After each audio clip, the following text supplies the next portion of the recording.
My name is Talon, and today marked the worst night of my entire life. Security guards literally shoved me out of the building as if I were some kind of criminal. Everything happened so quickly that I couldn't even comprehend what had gone wrong. Until this morning, everything had been perfectly normal. I was mopping the floors in Vertex Corporation's basement parking garage when I noticed a silver Bentley, gleaming like it had just rolled off the showroom floor. My supervisor had always warned us never to touch the executive vehicles, but I thought perhaps I could give it a quick wipe. It would be a chance to demonstrate professionalism. As an Omega, I didn't get many opportunities to prove myself worthy. I pulled out my cleaning cloth and approached the side mirror. There was a light coating of dust on the surface. I figured a quick wipe wouldn't hurt, nobody would even notice. But the moment my fingers made contact with the car, a deafening alarm pierced the air. Panic seized me instantly. I tried desperately to silence the alarm, but it only grew louder and more insistent. My heart was pounding so hard I thought it might burst from my chest. Step away from the vehicle. Two security guards came charging toward me with aggressive urgency. One of them grabbed my arm and twisted it behind my back. Sharp pain shot through my shoulder and down to my fingertips. "You're under arrest for attempted theft." "Theft? I was just trying to—" "Shut your mouth, Omega." The second guard shoved me down onto the concrete floor without mercy. My elbow struck the hard surface with brutal force. I cried out in pain, but nobody seemed to care about my suffering. My uniform sleeve tore open and blood began seeping through the fabric. My supervisor, Mr. Chen, arrived on the scene moments later, his face flushed crimson with fury. "Talon, do you have any idea whose personal vehicle you just laid your filthy hands on? This belongs to CEO Jax Cross. Do you understand how dangerous this situation is?" "Sir, it was completely accidental." "Accidental? The security cameras recorded everything. You deliberately walked up to that car."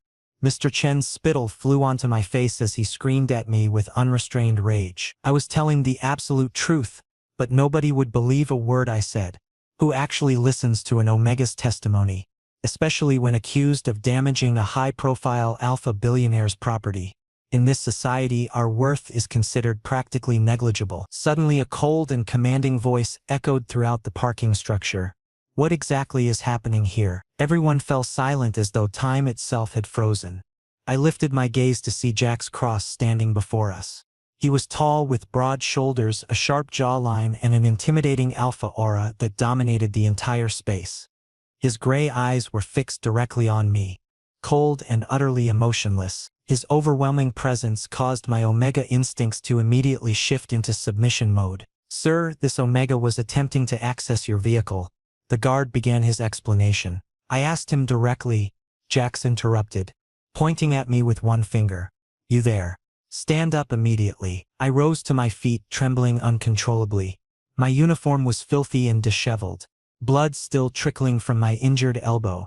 I kept my eyes downcast in shame, my hands shaking violently at my sides. "Look directly at me," he commanded with strict authority, typical alpha dominance on full display. I gathered my courage and raised my eyes to meet his. His scent, cedar wood and smoke, was so overpowering that my Omega instinct screamed at me to submit completely. But I forced myself to maintain control. I had always been taught never to show weakness in front of alphas. "Did you attempt to steal my vehicle?" he asked with brutal directness. "No, sir. I was simply trying to—" "Answer yes or no." "No, sir." Jax observed my face for several long seconds. His eyes scanned me thoroughly from head to toe, making me feel incredibly uncomfortable and exposed. Then he turned to address his head of security. "Terminate his employment immediately. Blacklist him from every cleaning company operating in this city. Make absolutely certain he never works again." My breath caught in my throat. Blacklisted? That meant I would be unemployable anywhere in the industry. "Sir, please just listen to me. Give me one chance to explain." "Remove him from my sight this instant." Jax's tone was final and absolute. He had already dismissed me from his mind entirely, turning his attention to his phone to make another call. The guards forcibly dragged me outside and dumped me on the street, jobless, humiliated, and injured. I had exactly $47 sitting in my bank account. My rent payment was due next week. My food supplies were nearly depleted, and now I had no employment whatsoever. But what hurt me most deeply was Jax's cold and dismissive stare, as though I were absolutely nothing, as if my very existence was irrelevant and meaningless, as if I were merely a minor problem that he had efficiently solved and forgotten. I refused to cry. Omegas cannot afford to display weakness, especially not in public spaces. I picked up my worn bag and walked away from that place, internalizing all my pain and humiliation. But what I didn't know was that Jax Cross was still watching me intently from his office window high above. His expression was deeply conflicted and confused, as though he had witnessed something that profoundly disturbed him. His hand was pressed firmly against the glass, his knuckles turning white from the pressure. Then he picked up his phone and called his personal assistant. "I need you to find out absolutely everything about that Omega. Leave nothing undiscovered." 3 days later, I was completely broke. Rejection came from every direction. Mr. Chen had genuinely blacklisted me throughout the entire industry.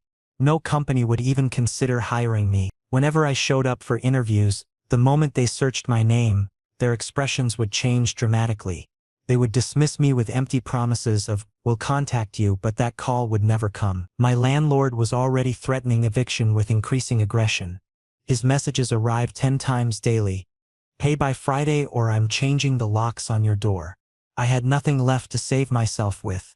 My refrigerator contained only a stale bread packet and an old bottle of ketchup. In my desperation, I went searching for waiter work at a questionable bar in the downtown area. The establishment was dark and filled with smoke, cheap alcohol, and even cheaper clientele. The owner was a creepy beta who watched me with uncomfortable intensity. His eyes scanned my body in a way that made my skin crawl. "You're an Omega?" he asked with a disturbing smirk, a cigarette dangling between his lips. "Perfect. You'll serve customers in our private rooms. The tips are quite generous, if you're willing to cooperate properly." He touched my shoulder with unmistakable suggestiveness. A knot formed in my stomach. I understood exactly what he was implying. I wasn't naive about what was expected from Omegas in private rooms. But what choice did I actually have? Starvation? Homelessness? "I'll need time to think about it," I managed to say before quickly escaping, his creepy laughter echoing behind me. That night I sat alone in my tiny apartment. Empty refrigerator, piled overdue bills, and dying hope. My electricity bill was also overdue. The power would be disconnected any day now. I sat in darkness with a single candle burning, trying to figure out what to do next. Then someone knocked on my door. My first thought was that my landlord had arrived. But at this late hour, when I opened the door, a well-dressed man stood before me. Professional appearance, stern facial features, expensive briefcase. It was obvious he represented someone powerful. "Are you Talon Carter?" "Yes, I'm the legal representative for Mr. Jax Cross. I have a proposal for you." "Jax?" My heart gave a painful thud against my ribs. Just hearing his name made my throat tighten involuntarily. "I want nothing from him. Please leave." I tried to close the door. "Wait just a moment," he said, extending a thick envelope toward me. Official looking. "At least examine this first. Mr. Cross insists you review it." I reluctantly opened the envelope. Inside was a formal contract, typed professionally with an official stamp. Personal live-in assistant to CEO Jax Cross. Duration 6 months. Compensation $15,000 per month. Plus accommodation plus health insurance. Plus all meals provided. My eyes widened in complete disbelief. $15,000? That was more than my entire annual salary. Plus accommodation? Free meals?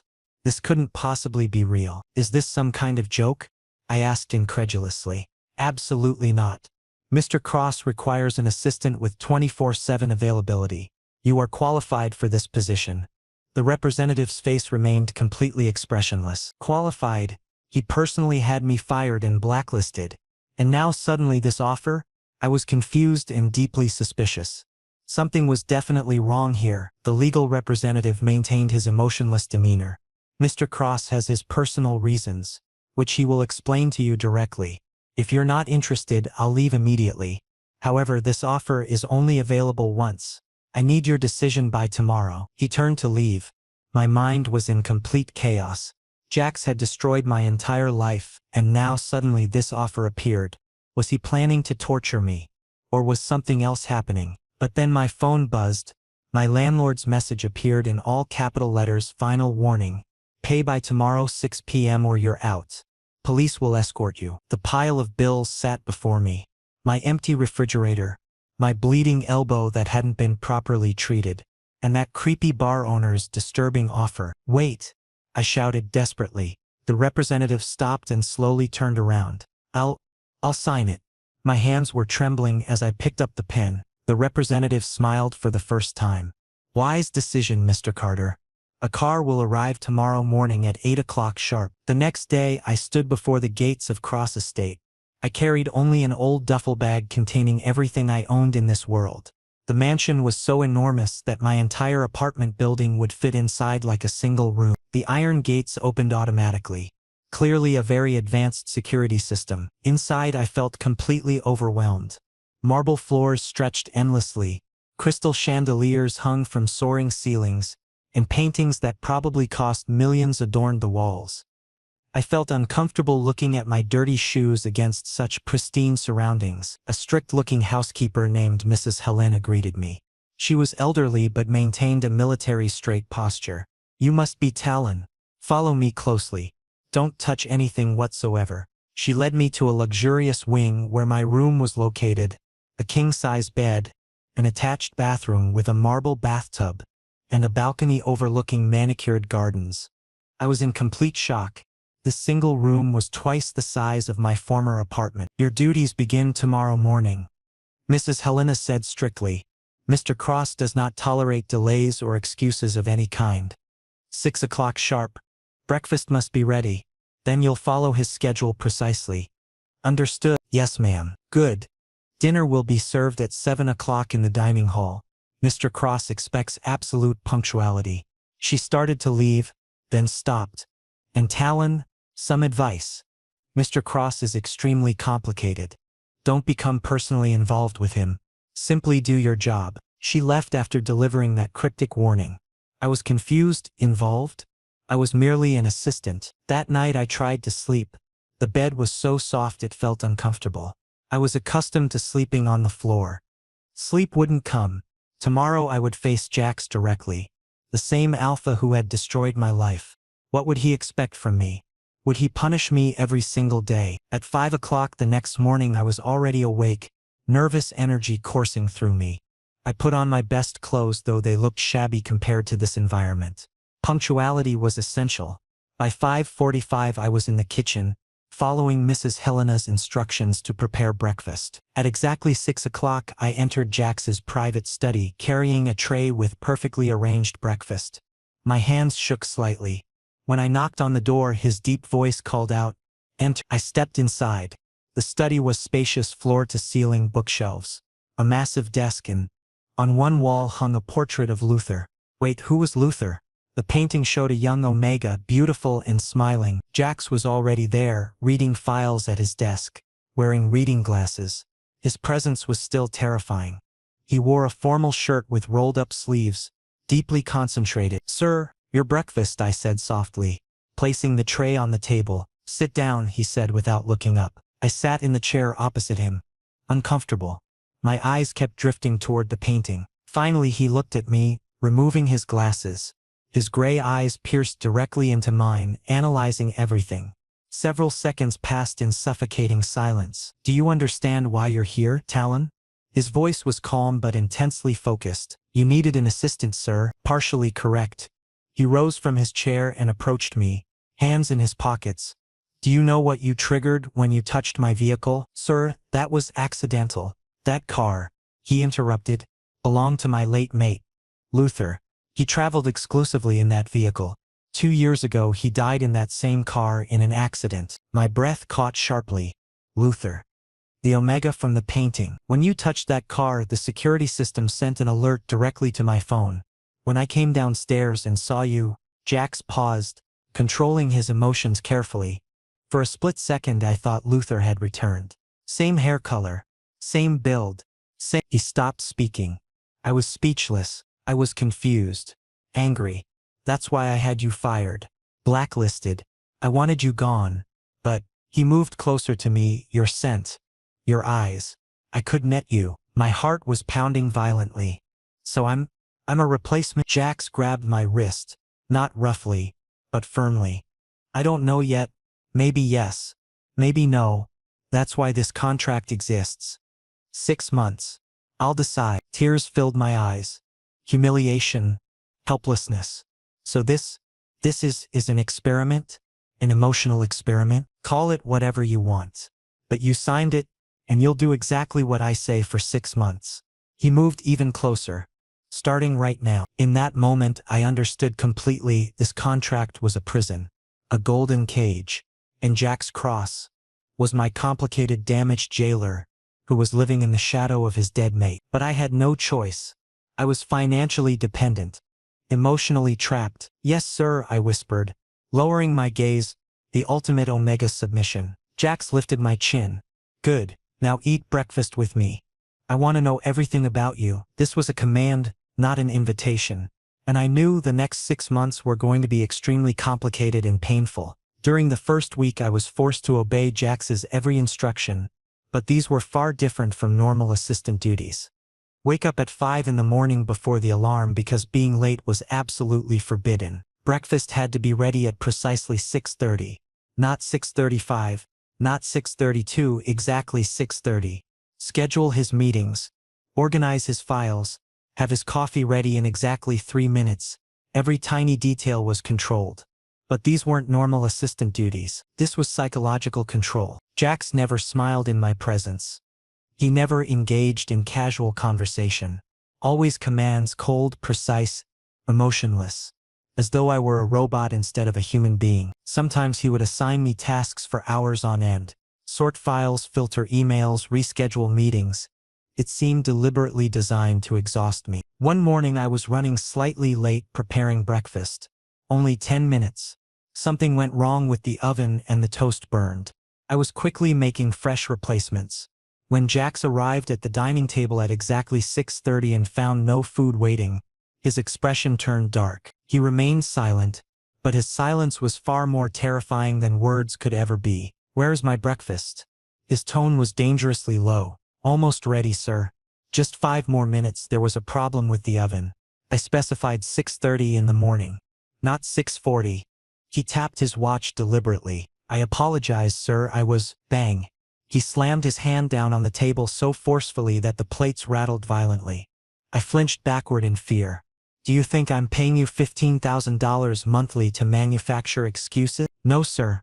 My voice had dropped to barely a whisper. Then don't. Ever again. He grabbed his blazer and left without eating anything. The door slammed shut behind him. I stood there shaking uncontrollably. Tears filled my eyes, but I refused to let them fall. Mrs. Helena entered the kitchen and saw my distress. She whispered sympathetically, "Mr. Cross doesn't forgive mistakes easily." After Luther's death, he became even stricter, the extremely careful. Talon, if you want to survive here, you must be perfect. I understood completely this situation wouldn't improve through apologies. I had to become perfect, emotionless, robotic. I had to suppress all my feelings completely. But one night something unexpected occurred that slightly shifted my perspective. Late that evening I went to Jax's study to deliver monthly reports. He typically worked until 11 at night. I knocked on the door but received no response. I slowly opened it, thinking perhaps he was too busy to hear. Inside he was sitting on the couch with his head in his hands, shoulders hunched forward. His usual cold demeanor had completely cracked. On the coffee table sat an empty whiskey glass and Luther's framed photograph. He was staring at the photo with reddened eyes. For the first time Jax appeared, vulnerable, broken, human. I tried to quietly place the files down without disturbing him, but the old floorboard creaked under my weight. Jax suddenly looked up sharply. "I told you to knock." His voice was raw, completely different from his usual coldness. "I did knock, sir. You didn't respond. Get out," he shouted, almost desperately. The photo frame slipped from his hands and crashed to the floor, glass shattering everywhere. I quickly left the room, my heart pounding. But as I was closing the door, I heard him murmuring something, filled with pain, broken. "Luther, I'm so sorry. I should have been more careful. This is entirely my fault." I returned to my room feeling disturbed and confused. Jax Cross wasn't simply a ruthless alpha. Deep inside he was shattered. Luther's death had left him drowning in guilt. There was past trauma, pain that he hid behind a cold exterior. Perhaps he was torturing me because he himself was suffering. But I shouldn't care. He was my jailer, not my benefactor. I just wanted to survive. I couldn't afford to become emotionally attached. The next morning was awkward. Jax didn't acknowledge the previous night's incident. He behaved completely normally as though nothing had happened. Breakfast was punctual. Coffee was perfect. Meetings occurred on schedule. I also maintained puff room behavior. But that afternoon, Jax suddenly summoned me to his private gym. He had never called me there before. I felt hesitant. Had I made another mistake? When I arrived, he was already working out, shirtless, muscles clearly defined, sweat dripping down his torso. He was lifting weights with focused intensity. My omega instincts reacted involuntarily to his powerful alpha presence. His scent filled the gym, intense cedar and musk. "Talon, come here," he said without looking at me. Concentrated on his repetitions, I approached hesitantly, keeping my eyes downcast. I had to remain professional. "Hold this." He handed me a resistance band. "I need tension from that side." I was confused but followed his instructions. He continued exercising while I assisted, holding bands, passing weights. During one exchange, his hand accidentally touched mine as he took a weight and an electric jolt shot through my mere body. Intense. Undeniable. Jax felt it too. He froze for a brief second. He looked at me, really looked at me, properly for the first time. His gray eyes locked onto my brown ones. Something shifted in that moment. Some unspoken but powerful. He pulled his hand away as though burned. "You're dismissed," he said without looking. Suddenly distant again. I left the gym confused, my heart still racing rapidly. What just happened? Had Jax felt it too? Or was I imagining things? In the corridor, Mrs. Helena stopped me. Her expression was serious. "Talon, be extremely careful around Mr. Cross. Especially avoid physical closeness with him." "What do you mean, Mrs. Helena?" She hesitated, then spoke slowly. "He's not just any alpha. Since Luther's death, he's become emotionally unstable. He's receiving therapy but still struggles. Sometimes he can lose control, especially around omegas. And your scent," she paused. "My scent? Your scent is identical to Luther's. Lavender and vanilla. Exactly the same combination. That's why Mr. Cross hired you specifically. But that's also why it's dangerous." He's confused, caught between bats and present. Broken alphas are the most unpredictable creatures. My throat went dry. I was a copy of Luther's scent? This was even more disturbing than I'd realized. Her warning echoed through my mind. But I tried to ignore it. I had to maintain professional distance. But that night when I was trying to relax in my room, my door was suddenly knocked. It was 10 o'clock, an unusual time for visitors. Jax himself stood there, still wearing his gym clothes, his hair damp with sweat. "Pack your belongings. You're moving to the room adjacent to mine. Tonight." "What? Why, sir?" I was shocked. "Because I said so. I need my assistant nearby. 24/7 availability." His tone commanded absolute obedience. No room for argument. "But sir, I can quickly come from here whenever." "I don't repeat myself, Talon." He turned to leave. "Mrs. Helena will help you relocate. Be ready in 30 minutes. And he left, leaving no space for discussion. My heart was racing frantically. The room next to his control was becoming obsession. Boundaries were blurring dangerously. Mrs. Helena's warning was echoing loudly in my mind, and I was terrified what would happen next. What did Jax actually want from me? A replacement? Punishment? Or something else entirely? I began packing my bag with trembling hands. These 6 months suddenly felt much longer and much darker than I'd anticipated. Living adjacent to Jax's room became psychological torture. Every night I heard his footsteps, pacing endlessly, restless and agitated. His scent constantly surrounded me, keeping my omega instincts on perpetual alert. Sometimes around 2 or 3 in the morning I would hear things shattering in his room, glass breaking, furniture being moved violently as though he were battling some internal demon that refused to release him. The first night this happened, fear gripped me completely. The next morning when I entered his room for cleaning duties, I found photo frames lying broken on the floor. An empty whiskey bottle knocked over and Luther's paintings torn down from the walls. Mrs. Helena was silently cleaning everything up as though this were simply routine maintenance. A week later, one particular night I was attempting to sleep when the noise grew unbearably loud. He was throwing things again with even more violence than before. Concern overtook my fear. Was he hurting himself? I gathered my courage and carefully knocked on his door. "Sir, are you all right?" My voice came out hesitant and uncertain. Silence greeted me initially. Then suddenly the door flew open with tremendous force. Jack stood there, hair completely disheveled, eyes bloodshot and wild, breathing in ragged gasps. His shirt was unbuttoned, his chest heaving with each breath. He wasn't intoxicated, but he was clearly emotionally disturbed beyond anything I'd witnessed before. "Why would you possibly care?" His voice was broken, vulnerability finally visible for the first time in its raw, unfiltered form. I don't really know, but you appear to be suffering, whether physically or emotionally." I spoke with complete honesty. He grabbed my wrist, his grip tight but not causing pain, and pulled me forcefully into his room. The door closed automatically behind me. My heart was pounding frantically. The room was shrouded in darkness, with only pale moonlight streaming through the window. "Do you want to understand why I'm like this?" He moved closer, towering over me. "Do you want to know why I brought you here? Why I'm torturing both of us relentlessly?" "Yes, if you're willing to explain." My voice sounded impossibly small. "It's because you resemble him, Luther, my deceased omega mate." Jax's voice cracked with unmistakable pain. "Every single time I see your face, your hair, smell your scent, I see him, and it's destroying me from the inside." My breath caught sharply. This confirmed what I'd suspected. I was merely a replacement. He died 2 years ago. Automobile accident. Jax moved toward his desk and picked up Luther's photograph. I was the one driving. We were arguing some stupid disagreement about a business decision. I wasn't focused properly. A truck came out of nowhere. I survived with minor injuries. He didn't. Internal bleeding killed him before the ambulance even arrived. Jax's voice broke completely. Tears filled his eyes, but he refused to let them fall. Alpha pride preventing any show of weakness. I blame myself every single day. I live in his memory constantly.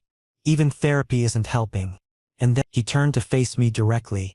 "When I saw you that day in the parking structure, touching Luther's car, the exact vehicle he died in, for just a split second, I genuinely thought he had returned.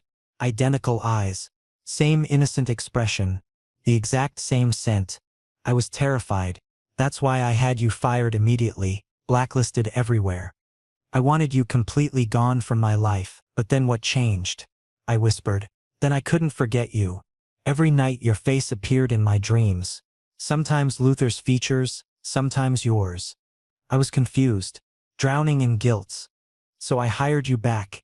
Jax moved Ibity close, his eyes intense with emotion. "By keeping you near, tormenting you, controlling your every movement, I thought I could determine whether you were Luther or not. Whether I could feel anything genuine again." My heart shattered into pieces. I truly was nothing more than a replacement, an experiment, an emotional punching bag for his unresolved grief. So everything, the contract, the control, the ridiculous rules, all it existed simply because I resemble someone else. "Yes," Jax admitted with raw, painful honesty. "But Talon," he hesitated significantly. "These past weeks, something has been shifting. Your small habits: when you're nervous, you bite your lower lip; when you're concentrating, your tongue peeks out slightly; when you're making breakfast, you hum softly to yourself. Luther never did any of these things." I was confused about his point. What was he trying to say? "I'm beginning to realize that you aren't Luther. You're Talon, and that terrifies me even more." Jax touched my face gently, the first truly gentle touch he'd ever given me. "Because if I allow myself to see you as yourself, not as Luther's replacement, then I'll have to genuinely move forward. I'll have to let Luther go permanently. And I don't know if I'm capable of that." Tears filled my eyes, a complex mixture of anger, pain, and unexpected empathy. "You destroyed my entire life, solely for your selfish grief.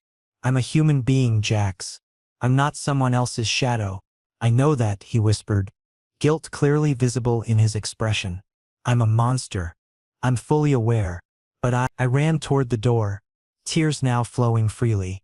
I can't continue this anymore. This is emotional torture. Terminate the contract. Let me leave. Jax stood frozen. Talon, wait. No! I signed for 6 months, but this is fundamentally wrong. This is cruel. I was shouting now, emotions overflowing uncontrollably. You can keep your contract. To hell with the contract. I screamed with pure frustration pouring out. I'm a human being, not property, not your emotional replacement therapy subject. I'm Talon with my own identity, my own feelings, and you've turned me into a ghost. Jax looked completely stunned. This was the first time anyone had openly challenged him, especially an Omega. His alpha pride must have been wounded, but he remained silent. The silence stretched endlessly, heavy, suffocating. Finally Jax spoke slowly, his voice defeated. Fine. Leave. The door's unlocked. I won't stop you. The contract is void. Whatever money you've earned so far will be transferred. Just go. I was shocked. He was actually letting me leave? No fight? No forceful detention? I rushed out of the room, tears blurring my vision completely. I went to my room and packed my bag frantically, desperately. Mrs. Helena appeared in my doorway. Talon, what's happening? I'm leaving. I can't stay here any longer. She looked sad but didn't try to stop me. Take care of yourself, dear child. I headed toward the estate gates. The guards didn't stop me, they'd probably already received their orders. I was free, but as I stood outside staring at the city lights in the cold night air, reality struck me. I had nowhere to go. I had some money from the contract in my account, but I couldn't get my old apartment back immediately. I had no friends in this city. My family was far away. I sat down on the sidewalk and cried from frustration, helplessness, and what confused me most, unexpected guilt about leaving Jax behind. Because somewhere deep inside, my Omega instincts missed him. His scent, his presence, no matter how cruel he'd been, some inexplicable connection had formed. Was I losing my mind? Stockholm Syndrome? Or was something genuine developing? I spent the entire night at a 24-hour diner, drinking coffee, contemplating my next move. Should I search for a new apartment? Leave the city entirely? Morning arrived and I found myself near a homeless shelter, seeking temporary housing. At least I could secure a roof for a few days. But before I could enter, a familiar black car pulled up beside me. Jax stepped out. He also looked sleepless, with reddened eyes and messy hair. For the first time, he wore casual clothes, a simple shirt and jeans. He looked vulnerable in a way I'd never been. Get in, Talon. No. I'm not coming back. Please. This word had never passed his lips before. Please. I'm not asking as your employer. I'm asking as someone who was completely wrong. Entirely wrong. You already punished me sufficiently, Jax. I can't. I know, he shouted in frustration. And I'll regret it for the rest of my life. I'm a horrible person. Selfish. Cruel. But please. Come back. Not as my assistant. Not as Luther's replacement. Just as, Talon, please. I was confused. This was a different Jax. Broken. Real. Why should I trust you? You've already manipulated me emotionally. Controlled me. Hurt me deeply. Because, he hesitated, completely vulnerable now. Because somewhere during these tortured weeks, I started seeing you. Not Luther. You. Your stubbornness when you silently resist my unfair demands. Your cryness when you help Miss Helena with extra tasks, even though it's not your responsibility. Your strength when you don't break despite constant humiliation. Jax approached carefully. Not aggressively, not commanding. And I realized, Talon, you're not Luther. You're better. Stronger. Real. And you what? My voice was barely audible. I'm falling for you. Not for Luther's ghost. For you. Talon Carter. And that terrifies me more than anything else. His confession was raw and honest. My heart stopped. Was this manipulation? Truth? This is so sudden. How can I possibly believe you? I was defensive. You can't. Not yet. But give me one chance. Let me prove I can change. Let me prove I can see you as yourself, not as someone else. No more contracts. No more control. You're free. Just one chance. Jax's eyes held genuine desperation and pleading. I knew it was risky. Jax was broken, damaged, unpredictable, but something in his eyes, genuine regret, genuine desire to change, made me hesitate. One chance, I whispered finally. Only one. If you control me again, manipulate me, hurt me, then I'll leave forever, and this time you won't be able to stop me. Jax nodded desperately. Deal. I promise. Thank you, Talon. I got into the car, unsure, scared, but with a small spark of hope. Perhaps because Jax's confession felt real. As the car headed back toward the estate, I wondered, was I making the right decision? Or was I walking back into a trap? Only time would provide the answer. Back at the estate, everything felt intentionally different. Jax returned my original room in the separate wing, not the one adjacent to his. He deliberately gave me space. He actually gave me freedom. No more rigid schedules. He stated clearly on the first day. No more absurd commands. You decide your own routine. I simply want your presence. Willingly, I remained hesitant. How could I trust this sudden change? But I stayed. Gradually, Jax began transforming. For the first time, properly, he started smiling, rarely, but genuinely, not forced or fake. When I helped Mrs. Helena in the kitchen, Jax would occasionally come by for casual conversation. Actual conversation, not issuing commands. One morning we made breakfast together. Jax was absolutely hopeless at cooking. He completely burned the pancakes. I burst out laughing naturally. What's so funny? He pretended to take offense, smiling slightly. You're a billionaire who handles multi-million-dollar deals, but you can't make a simple pancake. I was teasing him, feeling comfortable for the first time. He smiled too, a real genuine smile. I possess talents in other areas, Talon, such as. I playfully challenged him. He suddenly and playfully tapped my nose. A surprising gesture. You'll discover them eventually. Seeing this playful, softer version of Jax felt surreal, but it was good. It was healing for me and for him both. Days transformed into a full week. Boundaries were being maintained, but closeness was also naturally growing. Not forced or artificial. We were genuinely getting to know each other. One evening we were in the garden, watching the sunset together. Jax began opening up about his therapy sessions, becoming vulnerable. My therapist explained that I'm trapped in guilt. I can't accept Luther's death properly. That's why I was repeating destructive patterns. He looked at me directly. Hurting you, controlling you. Those were the patterns. I'm genuinely sorry, Talon. Truly, I can see that, I said softly. I can see you're trying. That matters tremendously. He held my hand gently, asking permission non-verbally. I allowed it. Warmth spread through me. Luther would have genuinely liked you, Jax. Suddenly said. He was kind, compassionate. You are too. But you're also a fighter. He wasn't. You're unique, Talon. My heart felt warm. For the first time, Jax appreciated me without comparing me to Luther. Thank you, I whispered. We remained there, hands intertwined, in comfortable silence. Healing silence, but one night Jax's dark past returned to haunt us. Dangerously. We were in the living room watching a movie, some light-hearted comedy, sharing popcorn. It felt like a normal couple, although we hadn't labeled our relationship. Then Jax's phone rang. An unknown number. The moment he answered, his face instantly turned pale. His body went rigid. Talon, go to your room. Immediately. His tone suddenly turned cold. Protective coldness mixed with fear. What's wrong? Now! He shouted loudly. I became frightened and started to rise. But I paused near the door, curiosity and concern both compelling me to listen. I told you never to contact me again, Julian. Jax was shouting into the phone, his voice shaking with mixed anger and fear. Luther's death was an accident. I didn't murder him. We were both in the car.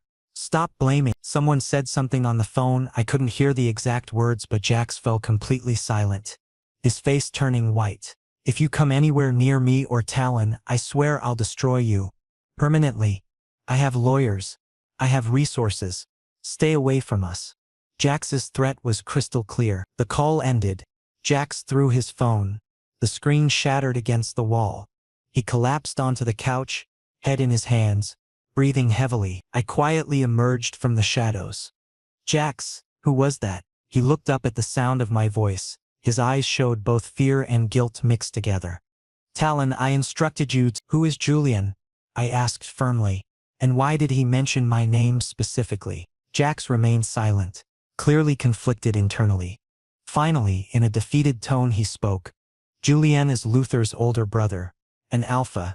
He blames me for Luther's death. I killed him intentionally. My heart sank. What? But it was an accident, wasn't it? Yes. Absolutely an accident. Jax said desperately. I was arguing with Luther. I was distracted, but I would never intentionally. I loved him, Talon. I would never— I believe you, I said calmly, sitting beside him. I can see how much guilt his death causes you. That's not the guilty conscience of an intentional killer. Tears filled Jax's eyes. He suddenly pulled me into a tight embrace. Desperate, scared. I was initially stiff, but then relaxed, hugging him back, offering comfort. Thank you, he whispered. Thank you for believing me. We stayed like that for several minutes. Then I asked, but why did Julian mention my name? Jax released me, his expression serious. Because someone informed him about you, that I'm with a new Omega, and he believes you're my replacement for Luther. He's furious. He threatened to hurt you as revenge against me. My blood ran cold. I'm in danger? Not if I can prevent it, Jax said firmly, his protective alpha mode activating. I'll protect you, Talon. I promise. I won't let Julian get anywhere near you. But my gut instinct was telling me this wouldn't be that simple. Jax, if he's obsessed with revenge, he won't stop easily. We're not safe here. I was thinking logically. Jax sighed heavily. I know. That's why. He hesitated. I think we need to temporarily relocate. Somewhere safe. Private. Where Julian can't find us. Are you certain? Leaving your estate? The estate can be rebuilt. But you— He gently cupped my face, his eyes intense. You're irreplaceable. Your safety comes first. My heart fluttered. For the first time, someone had genuinely prioritized me. All right, I agreed. We'll go. Together. Jax kissed my forehead. A tender, protective gesture. Backlight. We're leaving on the first flight tomorrow morning. The next few hours passed in organized chaos. Instructions were given to Mrs. Helena. Security was alerted. Emergency bags were packed. At 4 in the morning, we departed the estate in a private car. Quiet, cautious. Our destination, Jax's family's remote mountain cabin. Isolated, secure, practically off-grid. During the drive, Jax held my hand reassuringly. Everything will be all right, Talon. I promise you. I squeezed his hand back. I'm with you.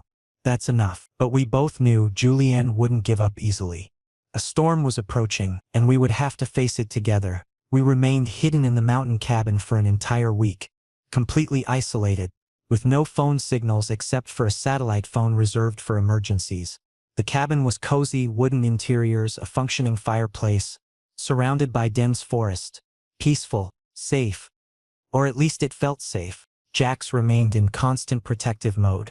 Always alert, regularly checking windows, keeping the main door double-locked, with security cameras discreetly installed around the perimeter. He wasn't taking any risks whatsoever, but slowly we both began to relax. A routine developed naturally. We cooked together, had conversations beside the fireplace, watched stars from the terrace. The distance between us was evaporating. Emotional walls were crumbling. One night, as we sat on the couch, fire crackling warmly, wrapped in a warm blanket, Jax held my hand with a serious expression. Talon, I know I did terrible things initially. I hurt you, controlled you, emotionally tortured you, but I need you to understand. He paused. Vulnerable, I love you. Not because you remind me of Luther. Not because I'm attempting to replace him, but because you're you. Talon Carter. Strong, kind, brave, real. Tears filled my eyes, emotions overwhelming me. Jax, I don't deserve you, he continued, his voice cracking. I know that, but if you'll have me, if you'll give me a genuine chance, not from obligation, not from a contract, but authentically, I promise I'll protect you, love you, respect you, always. I remained silent for several seconds, processing everything. Then I smiled slowly, genuine, warm. Jax, These weeks I watched you change. Watched you become a real person. And I realized, I'm falling for you too. Despite everything. Or perhaps because of everything. Because you showed me that even broken people can heal. Jax's eyes brightened considerably. Really? You can forgive me. I already have, I said softly. Forgiveness is included in love. Jax kissed me soft, gentle, tender. Our first truly real kiss. No contracts, no obligations, no ghosts between us. Just us. Talon and Jax. Two broken people healing each other. We deepened the kiss slowly, passionately. The fireplace's warmth, the blanket's coziness and each other's presence. It was perfect. That night we grew closer emotionally and physically. Not rushed, not forced, but naturally. Healing intimacy. Jax was gentle, patient, constantly asking for consent. I felt safe, cherished, loved. But the next day our happiness was about to shatter. I was making breakfast in the kitchen when Jax went outside to collect firewood. It had become routine. I was humming contentedly, feeling genuinely happy. Suddenly the cabin's main door burst open violently, with tremendous force. I was shocked. Before I could react, Julian stormed inside, tall, muscular and filled with seething rage. His eyes were blood, jaw clenched, body tensed. Dangerous. So you're the one, he said menacingly, approaching slowly. Jax's new plaything. Luther's so-called replacement. I stepped backward, terrified. He suddenly lunged forward, grabbed my throat, and pinned me violently against the wall. His grip was strong, choking me. Because of him, my brother is dead. Jax murdered him. And now you're trying to take his place. How dare you? I began suffocating, my hands desperately trying to pry his fingers away. My vision started blurring. Then Jax burst into the cabin. His eyes wild, full alpha mode completely activated. Pheromones intensely powerful. Let him go, Julien. Julien released me. I collapsed to the floor, gasping desperately for air. Coughing violently. Marks from his fingers were already forming on my throat. Jax, Julien smiled darkly, turning to face him. Finally, let's finish what you started 2 years ago. Let's end this permanently. Julien, please, listen to me. Jax attempted a calm approach, raising his hands defensively. No, I've been waiting for this moment for so long. Luther was my younger brother. He was innocent, and you killed him. Now, I'll take everything from you. Starting with him. Julien pointed directly at me. It was an accident. Jax yelled desperately. I loved Luther. I would never intentionally. Liar. Julien suddenly attacked Jax with a brutal punch. Both alphas began fighting. Violent, animalistic. Furniture was breaking. Blood was flowing. I felt completely helpless. Julien was incredibly strong. Grief and rage had made him more powerful. He cornered Jax and pulled out a knife. A sharp hunting knife. You killed my brother. Now die. Julien raised the knife high. Julien, no. I screamed desperately. Please. It was an accident. Jax was hurt too. He loved Luther. Look in his eyes, there's guilt. There's grief. He blames himself. Please. Julien hesitated for just a second. The knife suspended mid-air. Shut your mouth, Omega. You don't understand. I do understand. I was crying, crawling toward them despite my pain. I understand loss. But revenge won't bring Luther back. Julien, please. This violence isn't what Luther would have wanted. Julien's grip loosened slightly. Confusion and pain appeared in his eyes. Then suddenly, bang, a gunshot. Julien stumbled backward, the knife falling. Behind him, standing at the cabin door, was Mrs. Helena, holding a gun with steady hands despite her age. I'm sorry, Mr. Julien, but I cannot let you hurt them, she said firmly.